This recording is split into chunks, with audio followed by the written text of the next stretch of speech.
Good morning दोस्तों। आप में से बहुत सारे लोग इस चेहरे से पहले से ही परिचित होंगे। इनका नाम है एल्विश यादव। ये एक यूट्यूबर है और अभी हाल ही में बिग बॉस विजेता भी रहेंगे। लेकिन अब ये एक अलग वजह से सुर्खियों में आ गए हैं। इनके ऊपर एफआईआर दायर की गई है। किस मामले में? तो ये सांप के जहर की सप्लाई करते हैं इस मामले में। देखिए पूरा मामला क्या है। तो पूरा मामला ये है कि नोएडा में रेव पार्टी चल रही थी। तो सबसे पहले हम जानते हैं कि रेव पार्टी क्या होती है। तो रेव पार्टी सामान्यतः रात में होती है, या तो नाइट क्लब में होगी या फिर किसी प्राइवेट प्लेस पे होगी। और यहाँ पे गाजा बाजा डीजे ये सारी चीजें चलती हैं। और यहाँ पे खास करके ये ड्रग्स के लिए फेमस होती है। ऐसी पार्टियां नशे के लिए फेमस होती हैं। और कई बार तो यहाँ पे विदेशी लड़कियों की तस्करी भी की जाती है। तो सामान्यतः ऐसी पार्टियां ड्रग्स के लिए फेमस होती हैं, नशे के लिए फेमस होती हैं। तो यहाँ पे नशा करने के लिए सांप के जहर का इस्तेमाल किया जा रहा था। हुआ क्या, पुलिस को सूचना मिली, पुलिस ने छापा मारा, वहां से 5 लोग को गिरफ्तार किया जिनके पास सांप था। और 20 ml जहर भी पाया गया उनके पास से। जब उनसे पूछताछ की गई तो उन्होंने एल्विश यादव का नाम लिया। फिर पुलिस एल्विश यादव को खोजने में लग गई तो एल्विश यादव मिल नहीं रहे थे। हालांकि उन्होंने इंस्टाग्राम पे एक पोस्ट डाली है कि मेरा इन सबसे कोई संबंध नहीं है, और अगर मैं गिल्टी पाया जाता तो उसके लिए पूरी जिम्मेदारी मेरी होगी, आप चाहें तो मुझे सजा दे दीजिए। और पुलिस इनकी खोजबीन कर रही है अभी भी। तो पुलिस ने 5 लोगों को उस पार्टी से पकड़ा, और उन लोगों के पास सांप भी था और 20 मिलीलीटर जहर भी था। और उन लोगों ने किसका नाम लिया? तो एल्विश यादव जी का नाम लिया। फिर क्या हुआ? फिर पुलिस ने इनकी खोज करना शुरू कर दी, और जो सांप पकड़े गए थे और जो जहर था वो प्रतिबंधित सांप है। आप देखेंगे कि वाइल्ड लाइफ प्रोटेक्शन एक्ट 1972 के तहत बहुत सारे जीवों को संरक्षण दिया गया है।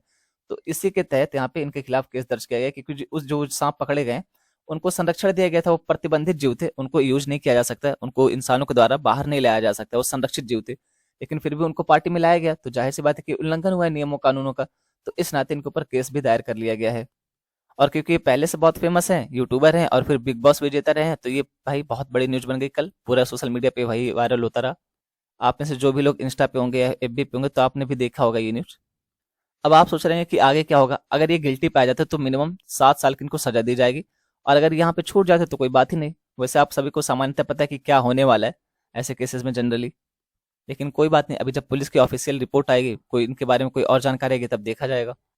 वैसे कई बार आप देखें कि जो भी बड़े बड़े लोग हैं, मतलब जो भी फेमस हो जाते हैं, हिट हो जाते हैं, फिर बहुत अमीर हो जाते हैं, तो उनका नाम सामान्यतः ड्रग से जुड़ ही जाता है। मतलब पता नहीं क्या ऐसी बात हो जाती है, मुझे तो समझ नहीं आता कि ऐसा क्या हो जाता है भाई फेमस होने के बाद, बहुत बड़े आदमी बनने के बाद ऐसा क्या हो जाता है कि नाम जो है वो ड्रग से ही जुड़ जाता है।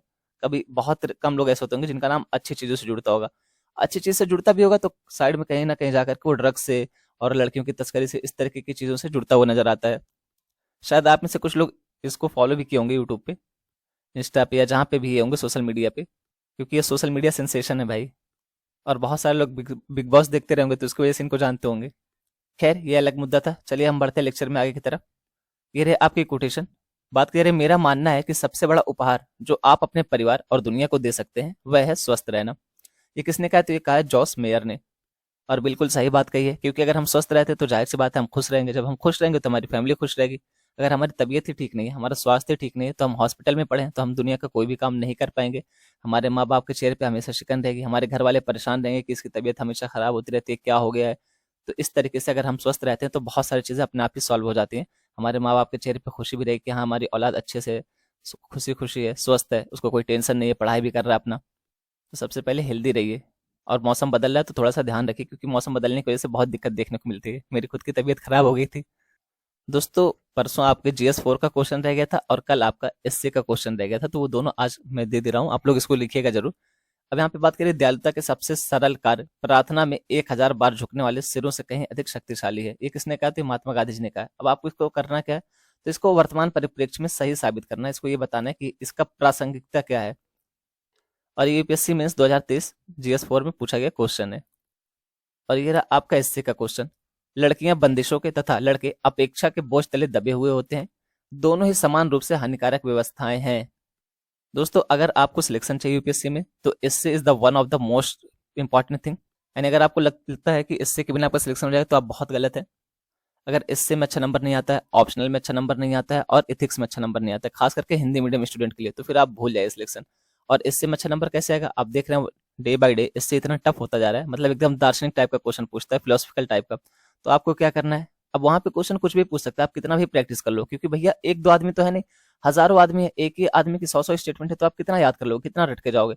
और आप मान लीजिए कि इस बार रट के गए थे अल्बर्ट आइंस्टीन का, आ जाता है गौतम बुद्ध का, आप रट के जाते हैं गौतम बुद्ध का या किसी भी एक आदमी का, आप कितने आदमी का रट लोगे? जब हजारों आदमी है, हजारों विचारक हैं, इस तरीके से आप कितने आदमी का रटोगे? तो उसका तरीका क्या है? उसका तरीका एक ही है, प्रैक्टिस।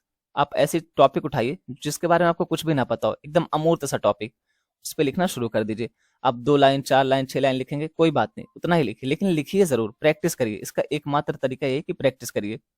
आपको क्या लगता है जिनका सिलेक्शन होता है वो बहुत बड़े विद्वान रहते हैं क्या? ऐसा कुछ नहीं है, वो भी बस प्रैक्टिस के ऊपर डिपेंड है। आप प्रैक्टिस करते जाइए।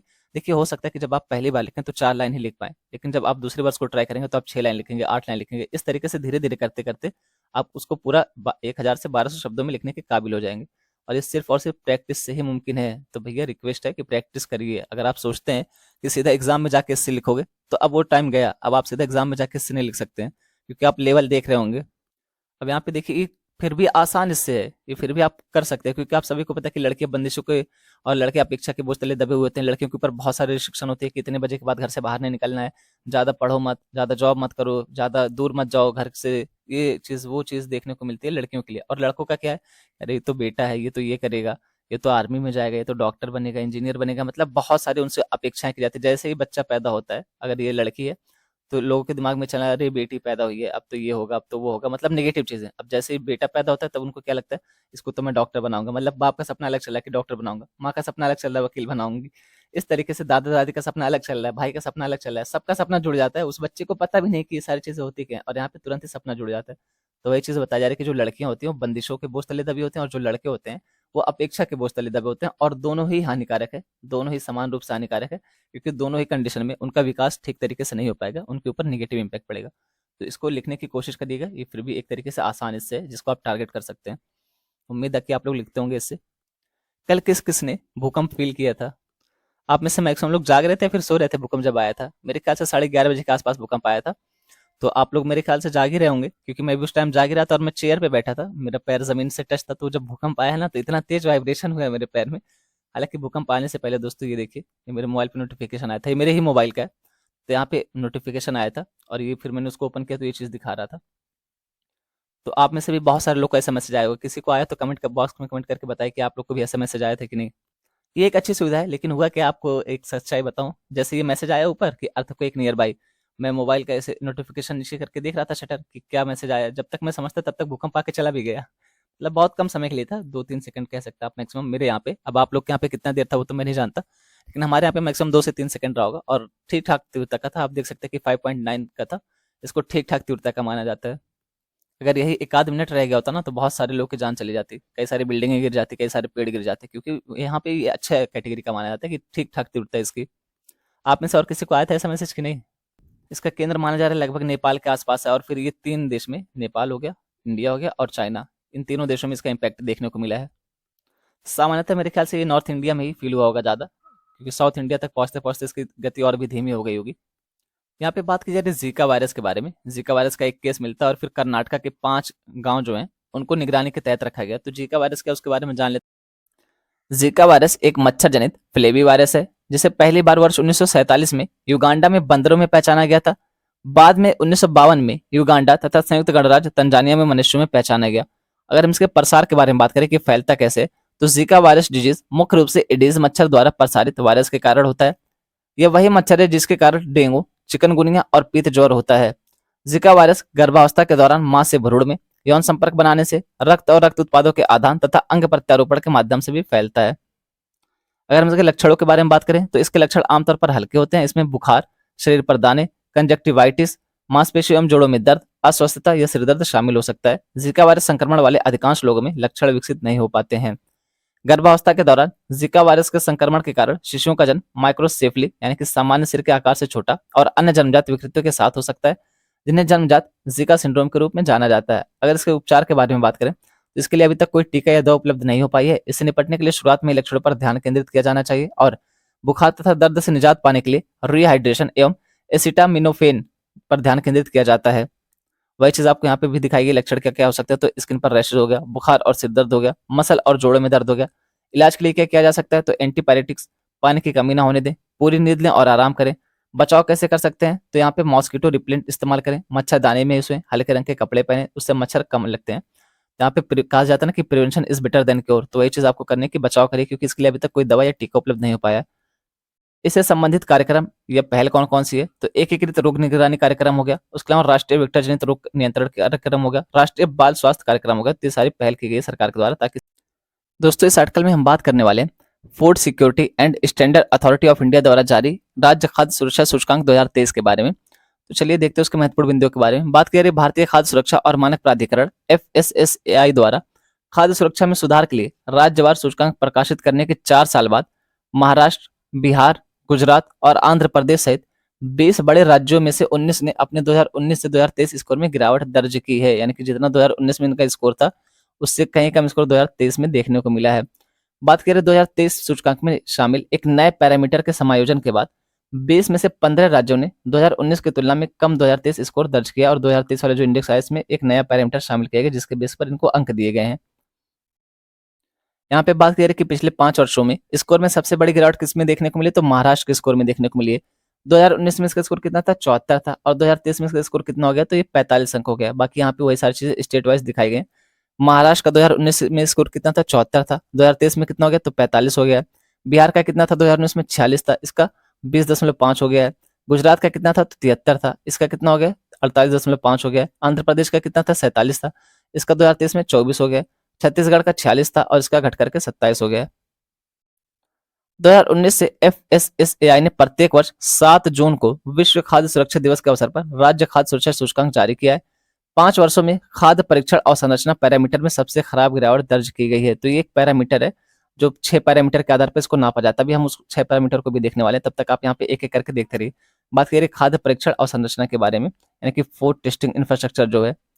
सभी बड़े राज्यों का औसत स्कोर 2019 में 20 में से 13 अंक से घटकर 2023 में 17 में से 7 अंक हो गया। यानी कि 2019 में इनका कितना था, तो 13 अंक था, किसमें से, आउट ऑफ 20, 20 में से 13 था, लेकिन 2023 में कितना हो गया, तो 7 अंक हो गया, किसमें से, 17 में से। तो ये चीज है। महाराष्ट्र, बिहार सहित आंध्र प्रदेश और छत्तीसगढ़ सभी ने इस पैरामीटर के लिए कम स्कोर दर्ज किया है। इस बीच गुजरात, मध्य प्रदेश और झारखंड ने अनुपालन पैरामीटर के लिए कम अंक दर्ज किए। ये सारे पैरामीटर, ये अनुपालन पैरामीटर हो गया और ये खाद्य परीक्षण और संरचना पैरामीटर हो गया। तो ये 2 पैरामीटर हो गए, टोटल 6 पैरामीटर है और हम अलग अलग पैरामीटर के बारे में अलग अलग देखने वाले हैं। सभी बड़े राज्यों को दिए गए कुल अंकों का औसत 2019 में कितना था, ये 52 अंक था। 2020 में बढ़ करके कितना हो गया, तो 56 अंक हो गया। 2021 और 22 में ये कितना हो गया था, तो 51 अंक हो गया था। और फिर 2023 में कितना हो गया, तो ये 40 अंक हो गया। तो ये पूरा आपको देख सकते हैं कि 2019, फिर 20, 21, 22, 23, ये टोटल 5 सालों में आपको अलग अलग दिखाया गया। 2021 और 22 में ये समान रहा था, कितना रहा था, 51 अंक रहा था, औसतन ये बताया जा रहा है। FSSAI स्कोर की गणना अलग अलग वेटेज वाले 5 मापदंडों के आधार पर की जाती है, लेकिन इस बार एक नया आधार जोड़ दिया गया, तो टोटल 6 हो गए। और ये 5 आधार कौन कौन से थे, तो मानव संसाधन और संस्थागत डेटा, अनुपालन, खाद्य परीक्षण, बुनियादी ढांचा, प्रशिक्षण और क्षमता निर्माण, और उपभोक्ता सशक्तिकरण। और 2023 वाले में एक नया पैरामीटर जोड़ा गया, इसका क्या नाम है, तो FSSAI रैंक में सुधार नामक एक नया पैरामीटर जोड़ा गया है, जो पिछले वर्ष से प्रत्येक राज्य की रैंक में सुधार का आकलन करता है। नए पैरामीटर को समायोजित करने के लिए अन्य मापदंडों के वेटेज को कम कर देगा। अब यहाँ पे बात ये की जा रही है कि जब नया पैरामीटर जोड़ा गया तो जाहिर सी बात है कि टोटल स्कोर हमें 100 ही लाना है। तो जब नया पैरामीटर जोड़ा गया उसको कुछ तो वेटेज दिया गया होगा ना, तो जब उसको कुछ वेटेज दिया गया तो उसी अनुपात में अन्य जो पैरामीटर थे उनका वेटेज कम कर देगा, उनका भार कम कर देगा। तो ये चीज यहाँ पे बताई जा रही। जब तुलनात्मक उद्देश्यों के लिए नए पैरामीटर को बाहर करने के लिए 2023 स्कोर को समायोजित किया जाता है, तो 20 में से 15 बड़े राज्यों ने अपने स्कोर में उनके 2019 के स्कोर से गिरावट दर्ज की है। जब बिना किसी समायोजन के 2 वर्षों के स्कोर की तुलना की जाती है, तो पंजाब 2019 में इसका कितना था, तो 47 से बढ़कर के 2023 में कितना हो गया, 57.5 हो गया। कुछ छोड़कर सभी बड़े राज्यों के स्कोर में गिरावट दर्ज की गई है।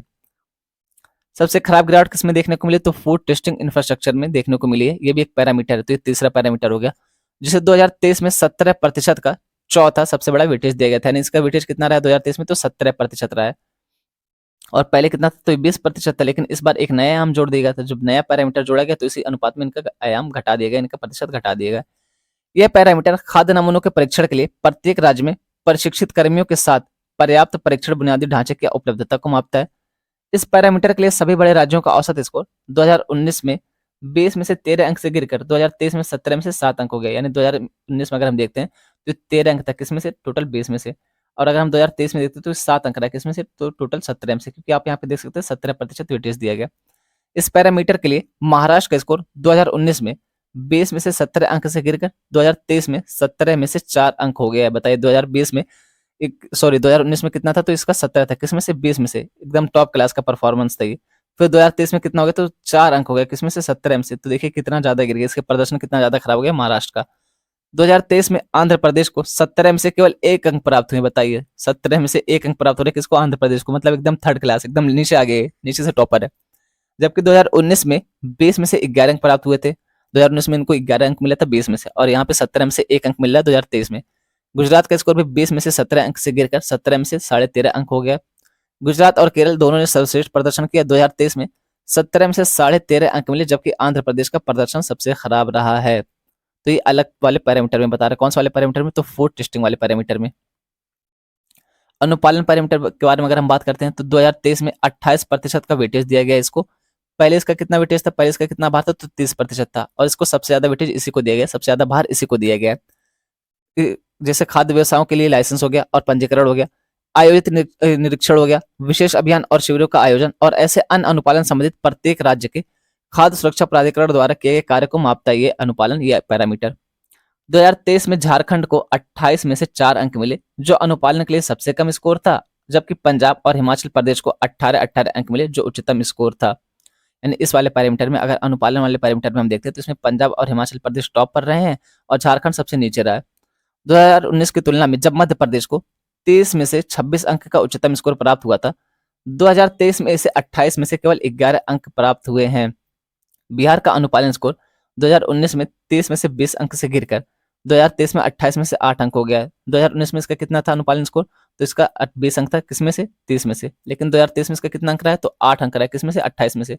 तो अगर आपका कोई स्टेट है, अगर पर्टिकुलरली देखना चाहते हैं तो उसको देख सकते हैं। इतना ज्यादा डिटेल्स में कभी पूछने वाला है नहीं, लेकिन फिर भी मैं आपको इसलिए बता रहा हूँ ताकि आपको नेक्स्ट लेवल पे जानकारी कि प्रत्येक पैरामीटर जो रहा है, प्रत्येक बेस जो रहा है, उसमें कौन से राज्य टॉप परफॉर्मर रहे हैं और कौन से राज्य नीचे से टॉप कर रहे हैं। और अगर आपका कोई राज्य इसमें नाम आता है तो आप उसको अच्छे से देख लीजिएगा। गुजरात का अनुपालन स्कोर 2019 में 23 में से 21 अंक से घटकर 2023 में 28 में से 12 अंक हो गया है। सभी बड़े राज्यों के लिए 2023 का औसत अनुपालन स्कोर 2019 में 30 में से 16 अंक की तुलना में 28 में से 11 अंक रहा है। यानी कि अगर हम औसतन देखते हैं सारे राज्यों का, तो 2019 में इनका कितना स्कोर था? 16 अंक था। कितने में से? आउट ऑफ 30 में से 16 था 30 में से, लेकिन 2023 में कितना हो गया? तो 11 अंक हो गया। कितने में से? 28 में से। तो ये चीज बताई जा रही है। उपभोक्ता सशक्तिकरण वाले पैरामीटर पे अगर हम देखते हैं तो इसको कितना भार दिया गया था? तो इसको 19% का भार दिया गया था, और ये दूसरा सबसे अधिक भार पाने वाला पैरामीटर रहा है। इसमें बात करें, पहले इसको कितना दिया था? तो 20% का भार इसको दिया गया था, अब 19% कर दिया, 1% घटा करके। फूड फोर्टिफिकेशन हो गया, ईट राइट कैंपस हो गया, भोग यानी कि भगवान को आनंद में स्वच्छ अर्पण, रेस्तरां की स्वच्छता रेटिंग और स्वच्छ स्ट्रीट फूड हब में भागीदारी सहित FSSI की विभिन्न उपभोक्ता सशक्तिकरण पहलों में राज्य के प्रदर्शन को मापता है ये आपका पैरामीटर। इस पैरामीटर में बिहार का स्कोर 2019 में कितना था? तो 7 अंक था। कितने में से? 20 में से। और ये 2023 में कितना हो गया? तो 19 में से 1 अंक हो गया। यानी कि सबसे खराब प्रदर्शन वाला कौन रहा है? बिहार रहा है इसमें। 2023 में इस पैरामीटर के लिए शीर्ष प्रदर्शन करने वाले कौन कौन से? 19 में से 17 अंक पाए हैं। ये कौन है? तो तमिलनाडु था। उसके बाद किसका स्थान आता है? तो केरल और मध्य प्रदेश। ये कितना अंक पाए? तो 16 अंक पाए। किसमें से? Out of 19। तो 19 में से 16 अंक पाने वाले कौन कौन से हैं? तो केरल और मध्य प्रदेश, और तमिलनाडु ने कितना पाया? तो 19 में से 17 अंक पाया 2023 में। ये चीज ध्यान रखना। कुल मिलाकर पिछले 5 वर्षों में इस पैरामीटर में थोड़ा बदलाव हुआ है। 2023 में औसत स्कोर 19 में से 8 अंक था, जबकि 2019 में 20 में से 7.5 अंक था, 7.6 अंक था। अगला पैरामीटर है मानव संसाधन और संस्थागत डेटा पैरामीटर, जिसे 2023 में 18% का तीसरा उच्चतम भार दिया गया। तो इसका भार कितना? 18% है। पिछले वर्ष में पहले इसको कितना दिया गया था? तो 20% था, इसका भी भार था। खाद्य सुरक्षा अधिकारियों, नामित अधिकारियों के प्रत्येक राज्य में निर्णय और अपीलीय न्यायाधिकरण संख्या और सुविधा सहित मानव संसाधनों की उपलब्धता को मापता है ये पैरामीटर। इस पैरामीटर के लिए औसत स्कोर 2019 में कितना था? तो 11 अंक था। कितने में से? 20 में से। और ये 2023 में घट करके कितना हो गया? तो 7 अंक हो गया। कितने में से? 18 में से। 2019 में शीर्ष प्रदर्शन करने वाले तमिलनाडु और उत्तर प्रदेश, जिनमें से प्रत्येक को 20 में से 17 अंक प्राप्त हुए, इनको 2023 में केवल 10.5 और 9.5 अंक ही प्राप्त हुए। यानी कि 2019 में सब टॉप परफॉर्मर थे और 2023 में ये सब घट गए हैं। इनका प्रदर्शन खराब हो चुका है। महत्वपूर्ण सुधार दर्ज करने वाला एकमात्र पैरामीटर कौन सा रहा? तो ये प्रशिक्षण और क्षमता निर्माण था, जिसे 2023 में सबसे कम 8% का वेटेज दिया गया, 8% का भार दिया गया। पहले इसको कितना भार दिया गया था? तो 10% का भार दिया गया था। इस पैरामीटर के लिए औसत स्कोर 2019 में 10 में से 3.5 अंक से बढ़कर 2023 में 8 में से 5 अंक हो गया। यानी कि यही एकमात्र पैरामीटर है जिसमें सुधार देखने को मिल रही है। अंत में नए FSSI रैंक में सुधार पैरामीटर के लिए, जिसने 2023 में 10% का वेटेज दिया, 14 अंक मिले। 20 बड़े राज्यों में से 0 अंक प्राप्त हुए इन सबको। और यहाँ पे बात की जा रही है कि एकमात्र पैरामीटर कौन सा? प्रशिक्षण और क्षमता निर्माण वाला, जिसमें सुधार देखने को मिल रहा है आपको। बाकी सारे पैरामीटर में गिरावट देखने को मिली है। एक बार आप PDF पढ़िएगा, और अगर आपका कोई राज्य है तो एक बार उसको ध्यान से पढ़िएगा ताकि वो चीज़ और क्लियर हो जाए। वही चीज़ इसलिए मैंने अलग-अलग पैरामीटर में सारी चीज़ें कवर किया। अब यहाँ पे आप पैरामीटर देख सकते हैं, जैसे बात करें कॉम्प्लायंस के बारे में, उसके अलावा कंज्यूमर एम्पावरमेंट हो गया, यानी कि उपभोक्ता सशक्तिकरण हो गया, ह्यूमन रिसोर्स मानव संसाधन तथा संस्थागत डेटा हो गया, फूड टेस्टिंग इंफ्रास्ट्रक्चर यानी कि जो खाद्य निरीक्षण किया जाता है उसके लिए आपके पास कितना इंफ्रास्ट्रक्चर है, कितना अवसंरचना, वो चीज़ देखी जा रही है। इंप्रूवमेंट इन एसएफएसआई रैंक हो गया, यानी कि ये 2023 में ऐड किया गया, ये नया जो है इसको ऐड किया गया है। और ट्रेनिंग एंड कैपेसिटी बिल्डिंग हो गई, यानी कि क्षमता निर्माण एक तरीके से आप कह सकते हैं, और प्रशिक्षण। तो सबसे ज़्यादा भार किसको दिया गया, तो ये दिया कॉम्प्लायंस को। कॉम्प्लायंस का हिंदी में मतलब होता है अनुपालन। आप देख सकते हैं कि कितना प्रतिशत, 28% इसको भार दिया गया है। कंज्यूमर एम्पावरमेंट को यानी कि उपभोक्ता सशक्तिकरण को 19% दिया गया। इसी तरीके से आप देख सकते हैं सबसे ज़्यादा, फिर उससे कम, फिर उससे कम, इस तरीके से सबसे कम किसको दिया गया, तो ट्रेनिंग एंड कैपेसिटी बिल्डिंग को दिया गया है, यानी कि आप कह सकते हैं प्रशिक्षण और क्षमता निर्माण को। तो कई बार आपसे ये भी पूछ लेता है कि कितने पैरामीटर के आधार पर ये सूचकांक तैयार किया जाता है। फिर आपसे ये पूछ रहा है कि किसका वेटेज सबसे ज़्यादा है, किसका वेटेज सबसे कम है, तो ये चीज़ ध्यान रखिएगा। अगर आपका कोई राज्य, आप किसी राज्य से आते हैं जो या तो टॉप परफॉर्मर रहा हो या फिर एकदम नीचे से टॉप पे रहा हो, तो उस चीज़ को आप देख लीजिएगा। अपने राज्य को याद रखिएगा कि किसमें सबसे नीचे से टॉप कर रहा है, किसमें सबसे ऊपर से टॉप कर रहा है। यहाँ पे बात की जा रही है business line change maker of the year award किसको दिया गया, तो आरबीआई को दिया गया। आरबीआई के गवर्नर जो है शक्तिकांत दास, यहाँ पे आपको अवार्ड लेते हुए दिख जाएंगे। तो ऐसे क्वेश्चन आपसे बहुत ज़्यादा फ्रीक्वेंटली पूछे जाते हैं स्टेट पीसीएस में या फिर वनडे एग्जाम में। अब ये डायरेक्ट आपसे क्वेश्चन पूछ लेगा कि जो business line change maker of the year का अवार्ड है 2023 का, किसको दिया गया, तो आरबीआई को दिया गया, ये ध्यान रखिएगा। अब देखिए यहाँ पे बात की जा रही है रश्मि और सईद के बारे में। तो आपसे डायरेक्टली पूछा जाता है ना कि ये खिलाड़ी किस खेल से संबंधित है। अब इन्होंने कैरम का जो चैंपियनशिप है उसको जीत लिया है। तो यहाँ पे बात करें रश्मि कुमारी हो गई, और इन्होंने किसको हराया, तो देबाजनी तमोली को हराया है। और फिर ये थे कौन, ये है यहाँ पे, इनका नाम है सईद। इन्होंने किसको हराया है, इन्होंने हराया है मोहम्मद शादाब को। तो ये चीज़ है, आप इसको ध्यान रखिए कि जो सईद है और ये जो रश्मि कुमारी है किस खेल से संबंधित है, ये कैरम के खेल से संबंधित। यहाँ पे बात करें Delhi state carrom championship act कहाँ पे होता है, तो Thyagaraj sports complex on Thursday को, यानी कि गुरुवार को हुआ था। कहाँ पे, दिल्ली में हुआ था, त्यागराज स्पोर्ट्स कॉम्प्लेक्स में हुआ था। और ये कैरम की चैंपियनशिप थी जिसका खिताब इन्होंने जीता है, रश्मि कुमारी ने और सईद साहब ने। इसको ध्यान रखिएगा।